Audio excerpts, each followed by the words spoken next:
Esse é o Conectar-te, mais um dos programas da Conecta Mais Web TV. E hoje conversamos com ela, música de alta categoria formada pela URGS, com especializações no exterior, que vai falar com a gente, Daisy Cócaro, uma grande cantora. Bem-vinda, Daisy, grande amiga aí, falando pra gente um pouco mais sobre música, sobre o canto erudito, né? Então, conta pra gente, normalmente a figura do cantor lírico tem toda uma magia, um encantamento, porque consegue atingir aquelas notas que são inimagináveis para nós, pobres mortais, não é? Então fala pra gente quando é que despertou essa vontade do canto, como é que foi a música surgindo na tua vida? A minha avó tocava violino e nós morávamos no Rio e a avó morava em Uruguaiana, então nós vínhamos para o sul uma vez por ano. E nós éramos crianças muito ativas, né? E o vô tinha o horário da sesta. Então, para o vô poder se hastear, a avó ficava tocando violino pra gente. Então, sim. Eu me lembro que eu ainda não sabia ler e escrever, e eu me lembro de pedir, vovó, toca o Minuet tem Sol do Mozart pra mim.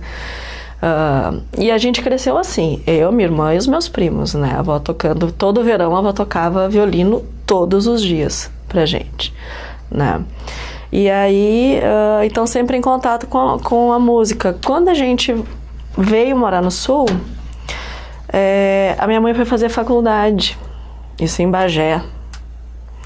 E ali, e a gente não tinha muita grana, enfim, os pais separados, aquela coisa. E aí, a mãe ganhava bolsa, ganhava 2 disciplinas se cantasse no coro. E aí a mãe, então, começou a cantar no coro. E a minha mãe também tinha uma história de tocar na banda da escola, tocar acordeon. O meu biso era ator de teatro, né, era musicista também. E aí, como a mãe trabalhava de manhã e de tarde, fazia faculdade à noite, uma maneira que ela achou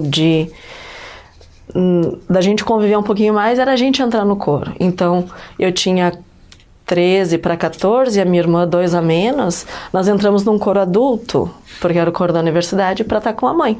Olha aí. Né? E ali tinha o piano à disposição, então eu sentava, tocava, conseguia tocar de ouvido, pegava a primeira nota, saia tocando uma melodia, né? E então, por todo o tempo que nós moramos em Bagé, foi assim com o coro, né? Mas também fiz aulas no conservatório, eu queria fazer aula de piano, mas como a gente não tinha piano nem aonde estudar, então minha mãe me botou na aula de balé. E aí eu era sempre a última bailarina da última fila, porque eu passava a aula inteira do lado do piano, virando a página, conversando com ele. Isso era legal, pô. Tinha aula de balé com a pianista ao vivo. Olha, ali. Que maravilha, que interessante. Então eu cantava as músicas do balé, odiava dançar. Mas adorava ir para as aulas porque tinha o piano ali. Depois, por uma série de circunstâncias, a gente foi para Porto Alegre, aí eu já tinha 18 para 19, e aí me afastei um pouco da música. Depois de um tempo, conheci um regente de coro, a gente ficou amigo e eu fui cantar no coro dele. Mas aí eu já conhecia um pouco de nota, porque tinha aprendido com a avó e tudo, e aí voltei a cantar. E ali, já com quase 30, resolvi que eu queria então a música como profissão e fui fazer vestibular para música. Foi o dia D, o momento em que você decidiu que isso ia ser a sua vida. Sim. Determinantemente. Foi bem assim.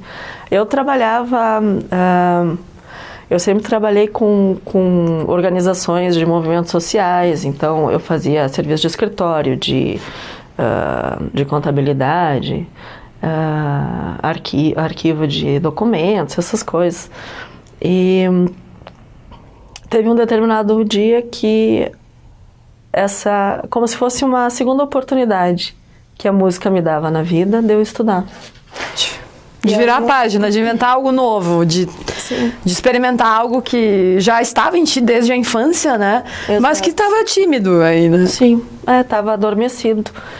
E daí eu lá Na verdade, larguei algumas coisas, outras coisas me largaram para eu fazer o vestibular. Eu perdi o emprego, a casa e fui fazer o vestibular de música. E naquele momento, eu tinha uma flauta transversa, eu estava estudando flauta e desisti, fui estudar canto, né? Estudei 1 ano e pouco de flauta e aí resolvi fazer vestibular para canto. Estudei alguns meses antes do vestibular. Uma professora incrível lá em Porto Alegre, ela era já era bem velhinha quando ela me deu aula, a dona Ida Weisfeld, judia alemã, assim, toda uma carga pesada assim, de vida.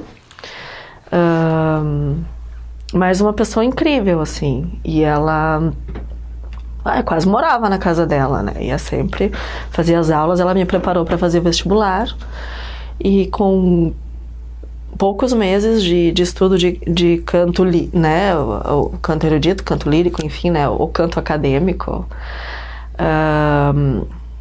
mesmo tendo toda essa vida de canto coral, né, desde os 14 anos, eu consegui passar no vestibular, foi uma felicidade incrível. E a partir dali comecei só a trabalhar com música, auxiliava em coros, né, como regente e assistente, fazendo preparação vocal, até comecei a dar aula de canto, né, e durante o curso eu fui fazer outros, né, durante a graduação fiz outros cursos de fisiologia, queria entender. Na época tinha um professor meio complicado lá na URGS e ele dizia: você faz o que eu mando e você não pergunta o porquê. E eu dizia, eu vou perguntar, eu quero entender muscularmente o que está acontecendo. Esse papo de abre a boca e canta, imagina uma catedral lá no fundo da garganta, não me serve. Eu quero saber o músculo que está funcionando. Senão eu vou sempre depender de alguém que me diga se tá bom ou não. Eu quero entender fisiologicamente o que está acontecendo. E eu comecei a fazer curso com fonoaudiólogas. Muito bem. Você misturou a arte à ciência. Não significa que a música não seja uma ciência, né? Ela é matemática, ela é exata, né? Mas associar a um outro segmento do estudo, não é? Exato. Né? Porque tem essa... E eu acho que isso que distancia um pouco as pessoas dos chamados... distanciava, né?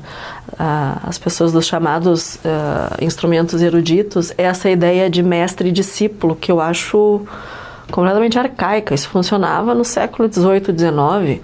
Hoje em dia você tem que entender as coisas como estão acontecendo, né? E no caso, como professora de canto, instrumentar o teu aluno para ele poder escolher o som que ele quer ter.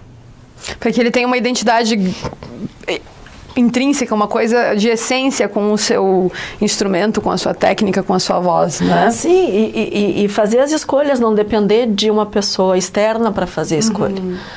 Porque tu tem uma voz natural, né? Que é a voz que tu fala e depois com alguma modificação na postura, vamos dizer assim, né?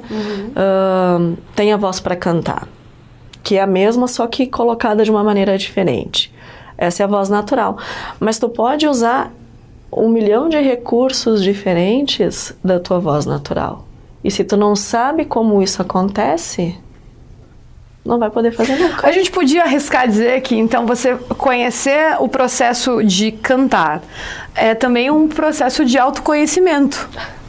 Com certeza. Nisso que eu acho mais bacana no ato de cantar. Tu redescobre o corpo, tu descobre músculos que tu tem que tu nunca precisaria pensar nele. Tu descobre maneiras de expressão, aquilo que a gente estava falando antes, né? Que nenhuma palavra falada consegue expressar. É muito interessante porque mesmo que a música seja uma obra muito particular, uma música que foi produzida por um determinado autor e representada ainda por outro, ela consegue gerar uma identificação nas pessoas, né? É comum você ouvir as pessoas dizendo assim, parece que essa música foi escrita para mim. Essa música me define, muito eu essa música, né? Como é que tu acha que isso surgiu na história da humanidade? Como é que o ser humano criou esse vínculo tão grande com a música? Eu arrisco dizer que é até uma necessidade do ser humano estar em contato com a música. A música vai representar, eu acho, né? Não estou dizendo como a verdade absoluta. A música representa todas as emoções que nós já sentimos na vida. Tudo de bom e de ruim. Mesmo que tu não tenha matado alguém, tu já teve esse sentimento. Na mente, alguém já te fez um mal tão grande que tu imaginou matar essa pessoa. Tu já sentiu um amor tão grande. Por que as pessoas são fãs, né, idolatram outras pessoas? As pessoas têm um amor tão grande por uma ideia de uma pessoa, né? E todo mundo já sentiu isso, seja na infância, adolescência, muito mais, né? Todo mundo já sentiu raiva, né? Alegria, êxtase, melancolia, tudo isso a gente já sentiu em um grau ou outro, né, na vida. E toda música vai refletir isso, né? Por isso que as pessoas dizem, nossa, essa letra tá falando de mim, né? Então, porque a gente tá botando para fora, arriscaria até dizer um processo de catarse, né? Como na tragédia grega mesmo, né? Tu vai botar para fora aquele sentimento, tu vai purgar, né? Aquela emoção que tu tem, que de alguma forma te traz alguma lembrança boa ou ruim, né? É também uma válvula de escape? É um oásis, um espaço para desconectar de um quadro que você esteja, assim, talvez de ansiedade, de estresse, de cansaço. A música consegue te colocar num outro estado. Quem nunca chegou em casa, botou a música alta e fica dançando, pulando, enlouquecida pela casa, né, desestressando. Eu faço isso no carro, porque aí ninguém me ouve. Porque eu canto de qualquer jeito. Né? Digo, Deus livre, se alguém me ver gritando música. Esse é o famoso cantar no chuveiro, né, que todos nós em algum momento já experimentamos, né? É verdade. Então o canto é uma máxima presente no nosso cotidiano. E é figura garantida naquele churrasco, naquela reunião, onde tem pessoas, tem música fácil, né? E mesmo que não fale o mesmo idioma, mas a música aproxima, né? É uma linguagem diferente. É impressionante, a gente curte música de outros países, de outros idiomas que a gente nem domina, e a gente consegue mesmo assim se identificar com aquela sonoridade, com aquele conjunto de sons que chega até a gente, consegue nos tocar. Então seria uma forma universal do ser humano se comunicar, né? Sim. Que interessante, sim. Muito bem.